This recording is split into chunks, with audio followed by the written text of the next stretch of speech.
नमस्कार जी, राम राम जी आप सभी ने। मैं पवन कुमार राठौर दैनिक हरियाणा ICT मीडिया में आपका स्वागत करता हूं। और जैसा कि आपको पता है कि कोविड-19 का दोबारा से दौर चला हुआ है, तो उसी को लेकर के अभी हम जैसे पहुंचे हुए हैं यहाँ पे शाहजहाँपुर बॉर्डर पे, शाहजहाँपुर हरियाणा बॉर्डर के ऊपर राजस्थान में। और यहाँ के जो आंदोलन की हमने जानकारी की, तो उस जानकारी के बारे में हमारे साथ में जुड़े हुए हैं सर का शुभ नाम अमराराम सर जी जुड़े हुए हैं, और ये भी बताएंगे भाई आंदोलन कितना अब आगे बढ़ा रहे हैं, कोविड-19 में क्या पुख्ता इंतजाम किए हुए हैं यहाँ पे किसानों के लिए। तो सारी बात हम करेंगे। तो सर, सबसे पहले आपका स्वागत है चैनल में। धन्यवाद सर, जैसे कि आपका जो चला हुआ है ये आंदोलन चला हुआ है, अभी पूरे भारत में चला हुआ है, तो व्यवस्था किस तरह से बनाई हुई है कोविड-19 को देखते हुए? ये आंदोलन वैसे 26 नवंबर 2020 से जारी है। 5 महीने 26 तारीख को हो जाएगा।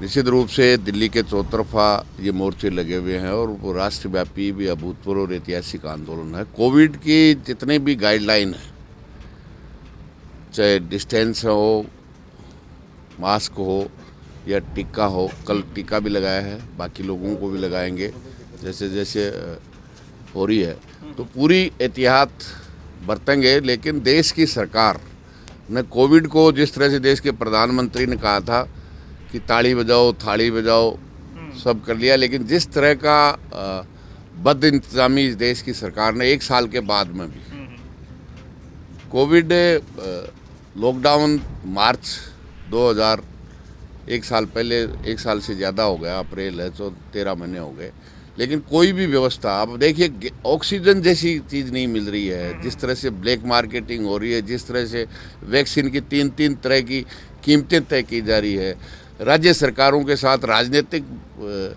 देख करके जिस तरह से दिया जा रहा है, मैं समझता हूँ ये इस देश की सबसे बड़ी विफलता देश की सरकार की है। जब महामारी के वक्त सब कुछ छोड़ करके उससे मुकाबला करने की आवश्यकता होती है, 1 साल में हॉस्पिटल, वेंटिलेटर, ऑक्सीजन, हॉस्पिटल जिस तरह से, क्योंकि देश की सरकार तो कह रही है कि हमारा काम नहीं है, स्वास्थ्य, शिक्षा, रेल, सड़क, इसलिए निश्चित रूप से सरकार इसके लिए सबसे बड़ी दोषी है। इस देश की जनता की हत्यारी सरकार है। और दूसरी तरफ 5 महीने होने जा रहे हैं, देश की जनता, जो किसान, जो बहुमत जनता, और न केवल किसान बल्कि मजदूर, नौजवान, विद्यार्थी, तमाम इस देश का, और न केवल देश का बल्कि दुनिया में भी जो अमन पसंद लोग हैं जो इस आंदोलन के साथ खड़े हैं, लेकिन फिर भी देश की सरकार सुनने के लिए तैयार नहीं है। वो तरह तरह के पहले आंदोलन को बदनाम करने की कोशिश की, साजिशें रचने की कोशिश की, और अभी भी कोरोना महामारी के नाम से साजिश रच रही है। अच्छा,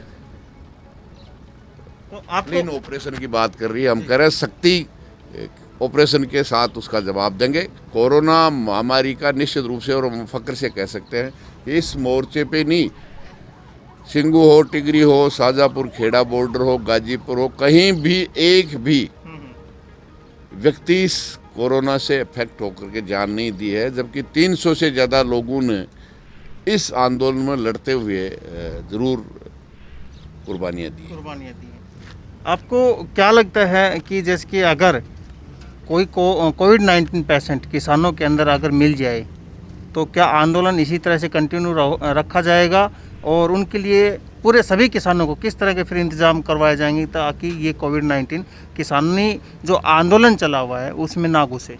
ऐसा है, कोविड-19 पॉजिटिव आ भी गया मोर्चे में, घर में भी आ रहा है जी, पॉजिटिव ही नहीं आ रहा है, डेथ हो रही है, और यंग जनरेशन की हो रही है, 30 साल का, 25 साल का, 50 साल का, गुजर की भी हो रही है।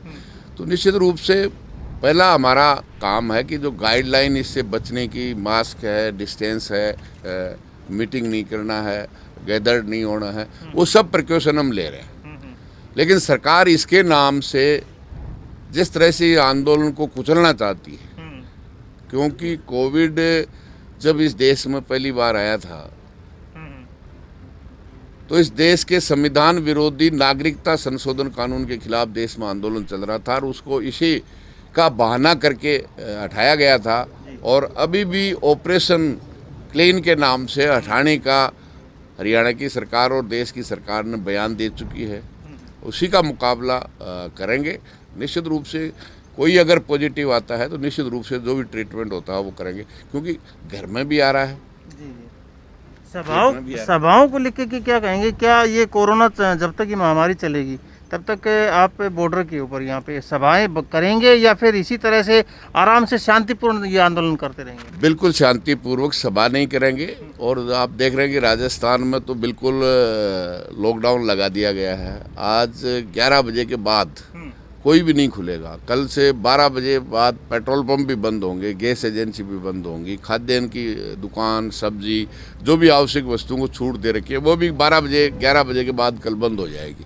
तो नेचुरली जिस तरह से बढ़ रहा है सभाएं, हमने इसके जब से सेकंड ये वेव आई है उसके बाद में जो तेज़ी आई है उसके बाद में हमने सभाएं बंद करने का निर्णय लिया है। निश्चित रूप से हम ग्रुप्स में बैठ करके दूर दूर जैसे आप देख रहे हैं बैठ करके इस पर चर्चा करते हैं और लोगों से लाइव से ऑनलाइन लोगों से अपील भी कर रहे हैं, छोटी छोटी मीटिंगें करके हर ज़िले में करके लोगों को वापस आने का। और इसी का आप देख रहे हैं कि पंजाब से 15 से 20 हज़ार लोग टिगरी बॉर्डर पहुंच रहे हैं और यहाँ भी रोज़ 50-40 लोग रोज़ आ रहे हैं, सब कोविड की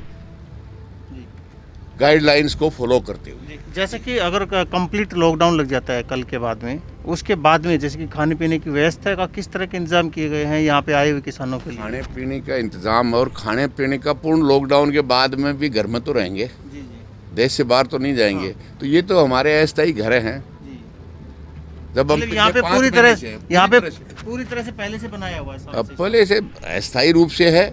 जब 5 महीने सर्दी में, गर्मी में, तूफान में, ओलावृष्टि में सबका मुकाबला किया है, तो इस महामारी का मुकाबला भी करेंगे। लेकिन सरकार इस बहाने से यहाँ से हटाना चाहे ये नहीं होगा। जान दे देंगे लेकिन मोर्चे नहीं हटेंगे। तो जैसा कि आपको पता है कि यहाँ पे शाजापुर खेड़ा बॉर्डर के ऊपर अभी भी किसान डटे हुए हैं और ये डटे रहेंगे। और ये सबको पता है कि किसान जब तक डटे रहेंगे, जब तक 3 विरोधी कानून वापस सरकार ना ले लें तब तक ये रुके ही रहेंगे। तो हमारे साथ में सर बने हुए थे, तो बहुत बहुत धन्यवाद सर आपका हमारे साथ में जुड़ने के लिए। धन्यवाद। धन्यवाद। और आप सभी का भी बहुत बहुत धन्यवाद हमारे साथ में जुड़ने के लिए। जल्दी ही हम अगले दौर पे लेकर के जाते हैं आपको, तब तक के लिए आप हमारे साथ में जुड़ने के लिए धन्यवाद। जय हिंद, जय भारत।